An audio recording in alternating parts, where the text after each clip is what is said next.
Hello. चलिए, आज हम लोग खास तौर पर वो चीज़ चलेंगे जो आप देख रहे हैं। ये आज हम लोग बताने वाले हैं क्लास 11th के लिए और खास 12th के लिए एक बहुत ही इम्पोर्टेंट क्वेश्चन से मेरे बाबू। तो आप बने रहिए इस वीडियो में। स्टार्ट करते हैं हम आप लोगों के लिए।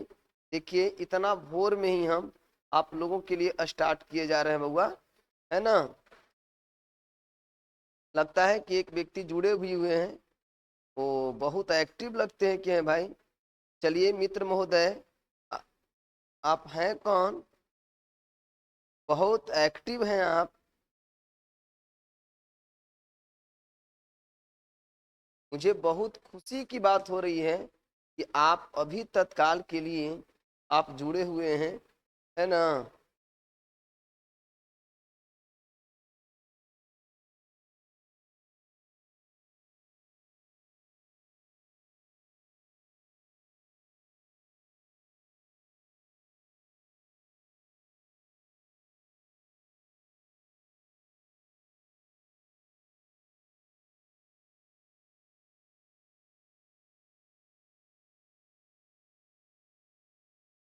चलिए, हम समझाने वाले हैं आप लोगों को आज। भाई,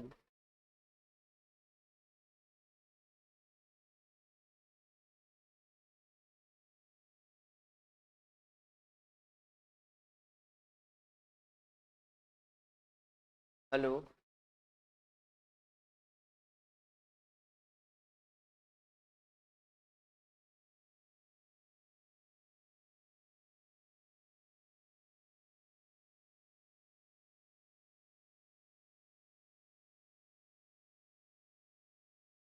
चलिए, कोई बात नहीं।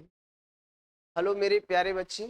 तो आप लोग जो जितने भी जुड़े हुए हैं या जो एक्टिव है इतना बहुत ज़्यादा, तो आज हम लोग खास तौर पर जो बताने वाले हैं उन सभी क्लास के लिए, यहाँ तक कि जो कंपटीशन की तैयारी करते हैं, जैसे बिहार पुलिस, बिहार दरोगा, इस सब की जो बात करते हैं, ये सब की भी अगर वो तैयारी करते हैं तो उन सभी बच्चों के लिए जो खास तौर पर 11th में पढ़ता है या फिर क्लास 12th में पढ़ता है, जिसके सबसे लास्ट और फिक्स होती है, में बहुत दोनों तीनों का काम आने वाला है। मतलब यदि आप लास्ट वीडियो तक बने रहिए तो आप बहुत अच्छी जानकारियां आप प्राप्त कर सकते हैं। चलते हैं बिना हम समय गंवाए हुए, स्टार्टअप करते हैं जिसका नाम है biodiversity. Bio diver diver diversity, biodiversity, इसको आप कहते हैं भाई लोग जैव विविधता। विविधता, है ना, जैव विविधता। विविधता, जैव विविधता, जिसको आप बायोडाइवर्सिटी कहते हैं। कहता है कि इस धरातल पर पाए जाने वाले, मतलब जैव विविधता है क्या है। जैव का मतलब होता है जीव, जैव का मतलब जीव हो जाता है। विविधता का मतलब होता है भिन्न, विविधता का मतलब भिन्न भिन्न। कहने का मतलब है इस धरती पर पाए जाने वाले, इस संसार में पाए जाने वाले अनेक प्रकार के जीव जंतु जो विभिन्न गुणों के आधार पर सब एक दूसरे से भिन्न है, तो हम इसे क्या कहते हैं? बायो जैव विविधता कहते हैं, मतलब बायोडाइवर्सिटी कहते हैं। बायोडाइवर्सिटी जो होती है, मतलब बायो जैव विविधता जो होता है, वो मुख्य रूप से तीन प्रकार का होता है। पहला का नाम होता है जिसको आप कहते हैं जातीय जातीय जातीय जैव विविधता, और दूसरा का नाम होता है जिसे आप कहते हैं आनुवांशिक वांशिक वांशिक जैव विविधता, और तीसरा का नाम है जिसे आप पारिस्थितिक पारिस्थितिक जैव विविधता कहते हैं। पारिस्थितिक जैव विविधता कहते हैं, है ना। जैव विविधता कितने प्रकार का हो गया? तीन प्रकार का हो गया। सीधी सी बात है, जीवों में जो अंतर दिखे, जीवों में जो भिन्नता दिखे, इस धरती पर पाए जाने वाले समस्त जीव जो एक दूसरे से विभिन्न गुणों के आधार पर एक दूसरे से अलग है, जिसे आप जैव विविधता कहते हैं। ये जैव विविधता जीव विज्ञानों के लिए, या सीधा बात, पूरी जो जीव विज्ञान है उन सभी के लिए सबसे ही महत्वपूर्ण है, क्योंकि बिना जैव विविधता के हम किसी जीव विज्ञान में टॉपिक का अध्ययन नहीं कर सकते हैं, या संसार के किसी चीजों को हम बेहतर रूप से अध्ययन नहीं कर सकते हैं। इसलिए जैव विविधता बहुत जरूरी है। जैव विविधता जो होता है वो तीन प्रकार का होता है। पहला का नाम जिसे आप जातीय जैव विविधता कहते हैं, दूसरा का नाम जिसे आप आनुवांशिक जैव विविधता कहते हैं, और तीसरा जिसे आप पारिस्थितिक जैव विविधता कहते हैं। कहता है कि जो वैसा जीव जंतु जो जाति के आधार पर एक दूसरे से भिन्न है उसे जातीय जैव विविधता कहेंगे। या जो जाति के आधार पर एक दूसरे से भिन्न है जातीय जैव विविधता कहलाएगा। जैसे मनुष्य जाति, पशु पक्षी है, ये सब क्या है, एक दूसरे का जात है और सब एक दूसरे से भिन्न है। मतलब हम लोग इंसान घर में है, मतलब मनुष्य जाति का है, मानव जाति का है। जो जानवर है वो पशु जाति का है। जो पक्षी लोग है, पक्षी आप समझ ही रहे होंगे, तो पक्षी जो होता है वो अपनी एक विशेष जाति है। मतलब जो भी है जो जाति के आधार पर एक दूसरे से भिन्न है तो हम लोग जातीय जैव विविधता कहते हैं। जातीय जैव विविधता जो होता है वो 3 प्रकार का होता है। पहला का नाम है जैव विविधता जो होती है वो 3 प्रकार का होता है। पहला का नाम जातीय जैव विविधता, दूसरा का नाम आनुवांशिक जैव विविधता और तीसरा का नाम पारिस्थितिक जैव विविधता। आनुवांशिक जैव विविधता क्या है भाई? आनुवांशिक जैव विविधता जो होती है, आनुवांशिक गुणों के आधार पर जब कोई जीव एक दूसरे से भिन्न होती है ना, एक दूसरे से यदि जाति आनुवांशिक गुणों के आधार पर एक दूसरे से भिन्न होता है, इसे आनुवांशिक जैव विविधता कहते हैं। जैसे एक ही माँ बाप से जन्म लिए कई संतान जो विभिन्न गुणों के आधार पर एक तो क्या हो जाता है, अलग हो जाता है, तो इसे कहते हैं आनुवांशिक जैव विविधता। तीसरी है पारिस्थितिक जैव विविधता। पारिस्थितिक जैव विविधता को इकोलॉजिकल इकोलॉजिकल डाइवर्सिटी कहते हैं। इकोलॉजिकल डाइवर्सिटी कहते हैं, जबकि इसको जेनेटिक्स डाइवर्सिटी कहते हैं और इसको स्पीसीज बायोडाइवर्सिटी कहते हैं। अब समझिए इकोलॉजिकल बायोडाइवर्सिटी है क्या भाई? तो रहन सहन के आधार पर, जो पारिस्थितिक तंत्र के आधार पर एक दूसरे से अलग है या भिन्न है, उसको हम पारिस्थितिक जैव विविधता कहेंगे। जैसे मैंने रहन सहन के आधार पर एक दूसरे से भिन्न है, वो पारिस्थितिक जैव विविधता कहलाता है। जैसे जलीय जीव, स्थलीय जीव, है ना, जंगलीय जीव, स्थलीय जीव, वन्य जीव, बहुत सारे चीजें हैं जो सब एक दूसरे के रहन सहन के आधार पर एक दूसरे से भिन्न है। मनुष्य जाति में ही देख लीजिए, जो ज्यादातर ठंडे बर्फीले एरिया में रहते हैं, जैसे मान लिया जाए जम्मू कश्मीर की तरफ जो लोग हैं उधर के रहन सहन, और हम लोग जो बिहार में रहे वो बिहार में रहन सहन, सब एक दूसरे से क्या है, अलग अलग है। तो हम ऐसे परिस्थितिक तंत्र को, माने ऐसे जैव विविधता को पारिस्थितिक जैव विविधता कहते हैं। पारिस्थितिक जैव विविधता जो होता है मेरे भाई, वो 3 प्रकार का होता है। वो कितने प्रकार का होता है? 3 प्रकार का होता है। पहला का नाम अल्फा, दूसरा का नाम बीटा और तीसरा का नाम गामा होता है। तीसरा का नाम गामा होता है। कहने का मतलब है पारिस्थितिक जैव विविधता कितने प्रकार का? 3 प्रकार का। पहला का नाम है अल्फा, बीटा, गामा।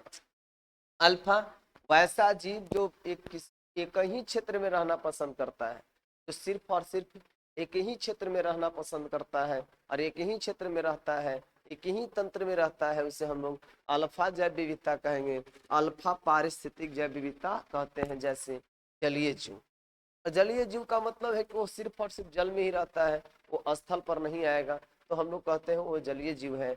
बीटा कहता है कि वैसा जीवों का समूह जो लगभग 2 क्षेत्र में रहना पसंद करता है। कहने का मतलब वो विशेष परिस्थिति में दोनों क्षेत्र में रहना पसंद करता है, तो हम लोग कहते हैं बीटा। जैसे मेढक है, क्या बोलते हैं, मेढक है, और भी कुछ कछुआ है, सर्प है, ये सब जो आ जाता है वो कौन में आ जाता है? बीटा में आ जाता है। लेकिन गामा में जो आता है भैया, ये कहता है कि वैसा जीवों का समूह जो सभी क्षेत्र में रहना पसंद करता है, वैसा जीवों का समूह जो सभी क्षेत्रों में रहना पसंद करता है, हम लोग क्या कहते हैं? इसे हम लोग गामा पारिस्थितिक जैव विविधता कहते हैं। गामा पारिस्थितिक जैव विविधता कहेंगे। गामा पारिस्थितिक जैव विविधता जो होती है, गामा जो पारिस्थितिक जैव विविधता होता है बाबू, देख रहे हैं लाइव है या नहीं है? जखनी लाइव हो गए थे जी, अब अभी लगता है कि लाइव नहीं है। कभी कभी पता नहीं क्या प्रॉब्लम हो जाता है, लाइव होती ही नहीं हम लोग, है ना, क्या है इस प्रकार से। अब जैव विविधता करने का मतलब क्या है भाई? आखिर लोग जीवों को बांटता क्यों है, जैव विविधता होता क्यों है? जैव विविधता होने का मुख्य कारण है कि अगर जीवों को बांटा नहीं जाए, जीवों को एक दूसरे गुणों के आधार पर बांटा नहीं जाए, तो हम लोग को अध्ययन करने में सबसे बड़ी सुविधा होगी। अध्ययन करने में सुविधा होगा, उसका रहन सहन में सुविधा होगा, उसको पोषण जुटाना मुश्किल हो जाएगा कि हम किस प्रकार के पोषक तत्व को जुटाएं और कहाँ पर किसे रखें, कौन सा क्षेत्र में रखें, मतलब वो ज्यादातर जीवित रह सके। तो हम लोग को ये सब चीजों के ही लेकर के करना बेहद जरूरी हो जाता है ना, कि आखिर उसको कैसे उसको रखने का भी जो तरीका है, नहीं रखेंगे तो कैसे हो पाएगा, है ना बुआ। तो हम लोग हैं, जैव विविधता बहुत जरूरी है।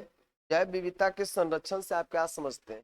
तो आखिर जैव विविधता के संरक्षण जो है, इसको अगर संरक्षण की बात किया जाए, संरक्षण की अगर बात करते हैं, संरक्षण में तो ये जरूरी है ना कि जब तक जीवों को बांटिएगा नहीं, तब तक उसको आप सुरक्षित कैसे रख सकते हैं। मैंने किसी भी प्राणी या जीव को बाहरी रूप से उन्हें सुरक्षित करना क्या कहलाता है? जीवों का संरक्षण कहलाएगा। और उसी को जब हम विनाश करते हैं, उसे तो जैव विविधता का संचरण करते हैं। जैसे हाल ही में आप देखे होंगे कि तो आप हैदराबाद की कहानी आप सुन ही रहे होंगे, तो बहुत ज़्यादा जो था वो जंगलों को ही नष्ट कर दिया गया, जहाँ पर उसमें जो जीव जंतु जो है थे, सब बेचारे भटक गए इधर से उधर। हालांकि इंसान का ऐसा नहीं करना चाहिए था, अगर वो सच्चे इंसान होते तो शायद ऐसा नहीं करता। ये बताइए, ऐसा कहा जाता है कि शुक्ला में किसी इंसान को, कुत्ता को भी जगाया नहीं जाता है, किसी भी जीव को नहीं जगाया जाता है। अरे पगला, अरे कुत्ता उस आदमी है जो रात में जाकर के, कुत्ता से भी खत्म आदमी है, इस धरती पर रहने का कोई हक नहीं है। समझ गए? ऐसे जीवों को ईश्वर कहाँ बास देंगे? हमको उम्मीद लगता है कि ऐसे ऐसे लोगों को एकदम मृत कर देना चाहिए। जैसे जीव लोग भटका है, वैसा ही इन लोग को भी भटका देना चाहिए, है ना। तो एक गलत बात है, इसको संरक्षण किया गया, लेकिन जब उसका सुरक्षण किया जाए तो उसको हम जैव सुरक्षित के नाम से जानते हैं। अब यहाँ से बनता है इन सिटू और एक्स सिटू। अगर किसी जीवों के समूह को आंतरिक रूप से सुरक्षित किया जाए तो इन सिटू, अगर बाहरी रूप से सुरक्षित किया जाए तो इसे बाह्य सिटू कहते हैं। जैसे आप बहुत ज्यादा अभ्यारण्य की बात ले लीजिए, पशु विहारों की संख्या लीजिए, है ना। तो ये सब जितने भी हैं, ये सब जीवों के संरक्षण हेतु है। उम्मीद करते हैं आप लोग समझ गए होंगे। समझ गए? आज के लिए इतना है वीडियो।